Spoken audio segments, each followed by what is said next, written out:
بسم اللہ الرحمن الرحیم۔ السلام علیکم۔ 11ویں کلاس اردو کا نظموں کے خلاصے، اسباق کے خلاصے، اقتباس کی تشریح، یہ 1 to 1 کر کے میں آپ کو ساری وہ نظمیں اور ان کے خلاصے اسی ویڈیو کے اندر جو ہے نا، وہ نہ صرف نظموں کے خلاصے بلکہ ہم اسباق کے خلاصے بھی آپ کے ساتھ جو ہے نا وہ سارا شیئر کریں گے، اور آسان ترین طریقوں کے اندر ہم آپ کو یہ بتائیں گے کہ کس طرح آپ نے سیاق و سباق کی مدد سے، خلاصوں کی پوائنٹس کی مدد سے سیاق و سباق کنسٹرکٹ کر لینا ہے، اور انہی پوائنٹ کی مدد سے خلاصے آپ نے بنا لینے ہیں، اور یہی وہ خلاصے ہیں جو آپ کے الٹیمیٹلی اقتباس کی تشریح کے اندر جو ہے نا وہ یوٹیلائز کیے جائیں گے۔ ڈیٹیل ویڈیو ہونے والی ہے، میکسیمم بھی 15 سے 20 منٹ کی ویڈیو، لیکن یہ ہے کہ یہ ویڈیو آپ کے لیے انتہائی اہمیت کی حامل ہوگی۔ دیکھیں، میں نے آلریڈی کنٹینٹ شیئر کر دیا ہوا ہے۔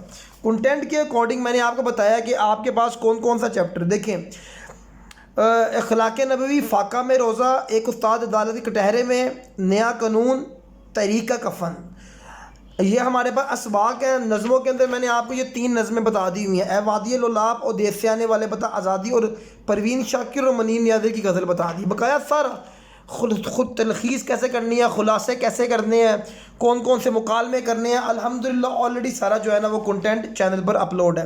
ابھی میں آپ کے ساتھ شیئر کرنے لگا ہوں کہ آپ نے حمد کس طرح تیار کرنی ہے۔ 5 نمبر کا خلاصہ آئے گا، یعنی کنٹینٹ یہ آپ نے تیار کر لینا۔ یعنی یہ آپ ویڈیو دیکھیں گے 10 سے 15 منٹ کی ویڈیو ہے، خلاصے بھی آپ کے فنگر ٹپس پر آ جائیں گے، نظموں کے اور اسباق کے خلاصے اور سیاق و سباق بھی آ جائیں گے۔ یعنی ٹیکنیکلی ہم یہ 40 نمبر جو ہے نا وہ 35 سے 40 نمبر ہم آپ کے ساتھ شیئر کر رہے ہیں۔ اس کائنات میں کس کی حکمرانی ہے، کون سی ذات ہے جس کی طاقت، قدرت، خوبصورتی ہر جگہ آیا ہے، آسمان پر ستاروں کا جھرمٹ اور پہاڑوں کی بلندیوں میں کس کی ذات بابرکت کی نشانیاں آیا ہیں، وہ کون سی ذات بابرکت ہے جس کی طلب میں لوگ سب کچھ قربان کرنے کو تیار ہیں، کس کی یاد میں تائب ہر وقت غمزدہ رہتا ہے، تمام مخلوق اس کے دیدار اور ملاقات کی متلاشی ہے۔ شاعر کا نام آ گیا نعت میں، سید نفیس الحسینی۔ نفیس، آپ صلی اللہ علیہ وآلہ وسلم کی ذات بابرکت جیسا کوئی نہیں۔ آپ صلی اللہ علیہ وسلم اعلیٰ خاندان والے تھے، 2 جہانوں کی محفل آپ کے لیے سجائی گئی۔ آپ صلی اللہ علیہ وسلم کو معراج کی رات اللہ تعالیٰ سے ملاقات کا شرف بخشا گیا۔ آپ صلی اللہ علیہ وسلم کی ذات حق کا پیغام لے کر آئی۔ آپ صلی اللہ علیہ وآلہ وسلم کو لیلۃ القدر جیسی بابرکت رات سے۔ اچھا دیکھیے، خلاصہ کرنے کا فائدہ کیا ہوتا ہے؟ خلاصہ کرنے کے 2 فائدے۔ ایک فائدہ تو آپ کے پاس یہ ہوتا ہے کہ آپ اس کی تشریح آسانی سے کر لیتے ہیں، دوسرا آپ کو 5 نمبر کا کنٹینٹ جو ہے نا خلاصے میں مل جاتا ہے۔ چونکہ خلاصہ جو ہے نا الٹیمیٹلی اگر کسی کے پاس خلاصہ کا کنٹینٹ ہے تو وہ اشعار کی تشریح کر لے گا۔ آپ کی تعریف کے لیے میرے پاس الفاظ ہی نہیں ہیں۔ آپ صلی اللہ علیہ وسلم کے جو خلفاء ہیں وہ آپ صلی اللہ علیہ وسلم کے جانشین ہیں، سب عدل والے تھے۔ آپ صلی اللہ علیہ وسلم سر سے پاؤں تک نفیس ترین انسان تھے۔ اس کے بعد یہ بڑی امپورٹنٹ غزل ہے، نظم ہے، اس کی خلاصہ بھی تشریح بھی دونوں آ سکتے ہیں۔ اقبال، شاعر کا نام ہے علامہ اقبال۔ اے وادی لولاب، تیرے چشموں کا پانی انتہائی شفاف ہے، پرندے تیری فضاؤں میں اڑتے ہیں تاکہ آزادی سے رہ سکیں۔ اگر مسجد کے ممبر سے ولولہ اور ایمان کی حرارت میسر نہ ہو تو بندہ مومن کے لیے دین صرف عبادت تک محدود رہ جاتا ہے۔ جس طرح موسیقی کے ساز کے تار ڈھیلے ہونے سے دھن بیکار ہو جاتی ہے، اسی طرح دین میں غیرت نہ ہو تو ایمان ضائع چلا جاتا ہے۔ ملا کی نظر حکمت اور دانائی سے خالی ہے، اس قوم میں ایسے اللہ والے موجود نہیں جن کی پکار سے لوگ غفلت کی نیند سے جاگ اٹھیں۔ اس کے بعد دوسری نظم ہے، او دیس سے آنے والے بتا، اختر شیرانی اس کے مصنف ہیں۔ اے میرے وطن سے آنے والے، مجھے اپنے وطن کے لوگوں کا احوال سنا، وہاں کے باغوں میں بہار کے موسم کا ذکر سنا۔ کیا اب بھی میرے وطن میں گہرے بادل چھاتے ہیں اور دریا کے کنارے چاند کا منظر ویسا ہی خوبصورت دکھائی دیتا ہے؟ کہ اب بھی یار دوست درختوں کی گھنی چھاؤں میں لطف اندوز ہوتے ہیں؟ یہ وطن، اچھا یہ آ گیا کہ اب بھی میرے وطن میں وہی نظارے موجود ہیں، کہ کیا اب بھی میرے وطن میں کوئی مجھے یاد کرتا ہے؟ میرے ہم وطن مجھے اپنے وطن کا احوال سنا۔ آزادی ویری امپورٹنٹ تشریح کے حوالے سے بھی، آزادی کی جد و جہد کرنا عبادت کی طرح، احسان دانی جس کے مصنف ہیں۔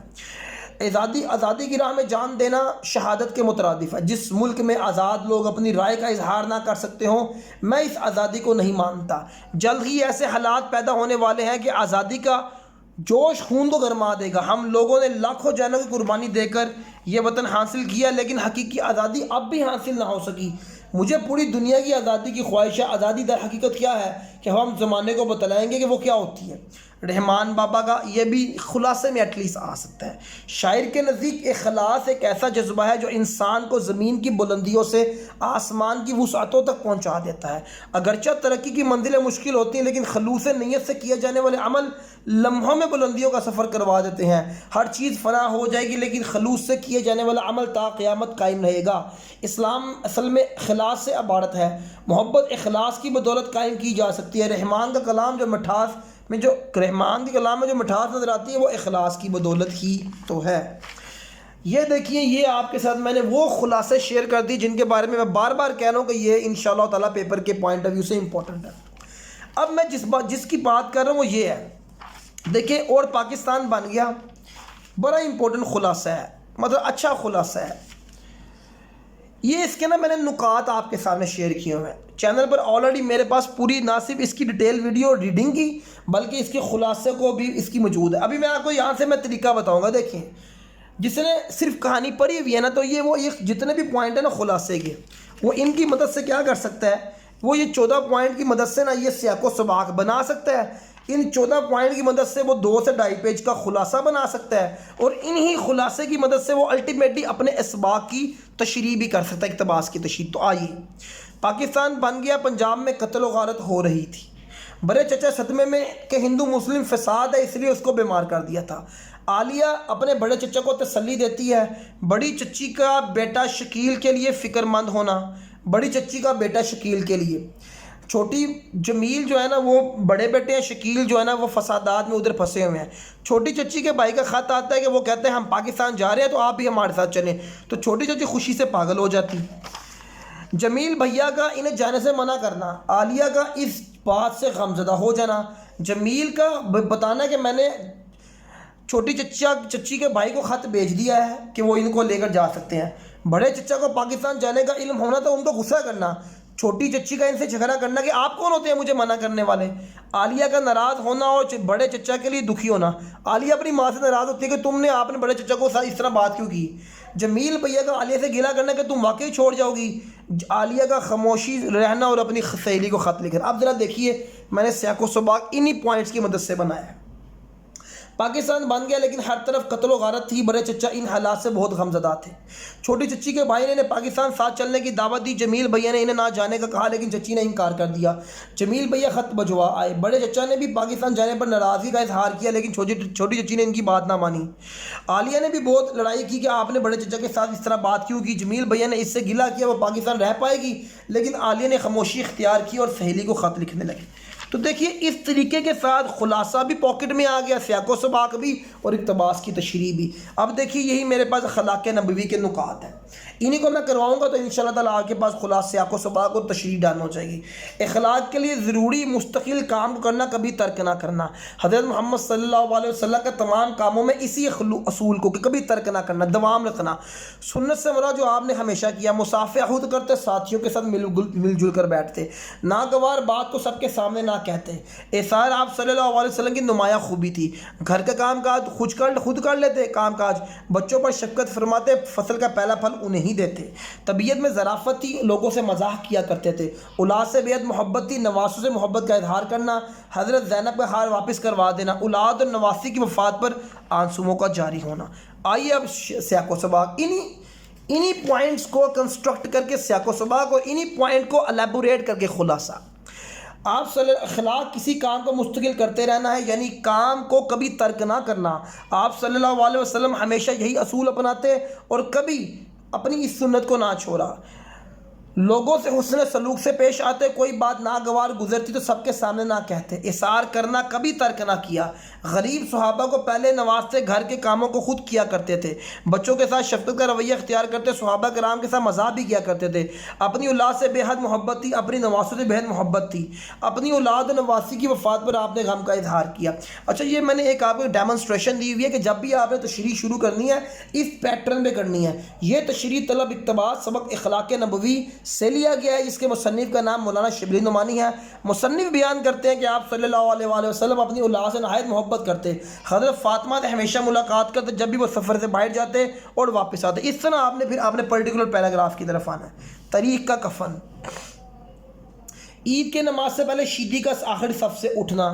شیدی کمزور اور کالا کلوٹا وجود کا مالک تھا۔ عید گاہ کے باہر مختلف لوگوں سے بھرے ہونا۔ مولوی صاحب کا جوش و خروش سے خطبہ دینا۔ لوگوں کا شیدی کو آگے جانے پر کوسنا۔ شیدی کی آنکھوں میں پر اسرار چمک کا ہونا اور آگے بڑھتے ہی جانا۔ لوگوں کا شیدی کو جیب کترا کہنا، سمجھ کر پیٹنا۔ مامو خان موچی کا شیدی کو پہچان لینا۔ پہلی نشست پر نامی گرامی شخصیت محمود صاحب کا ہونا۔ محمود صاحب کی حفاظت کے لیے ان کے سیکورٹی گارڈ کا ہونا۔ شیدی کو گرفتار کر کے پولیس کا تشدد کرنا۔ شیدی کا خاموشی سے مار سہ لینا۔ پولیس افسروں کے اصرار پر شیدی کا محمود صاحب کے ساتھ نماز پڑھنے کا کہنا۔ پولیس والوں کا شیدی پر پھر سے تشدد کرنا۔ شیدی کو خود کو ایاز کہنا اور کہنا کہ میں محمود کے ساتھ نماز پڑھنا چاہتا ہوں۔ آ جائیے سیاق و سباق پر۔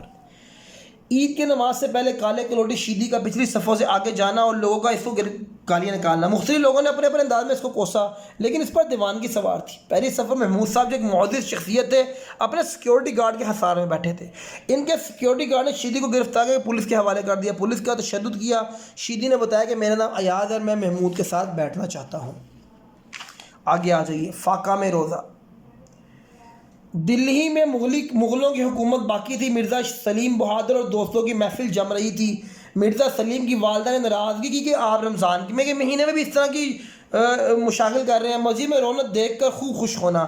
قلعے اور دوسرے عمراء کا مسجد کے اندر افطاریاں بجوانا۔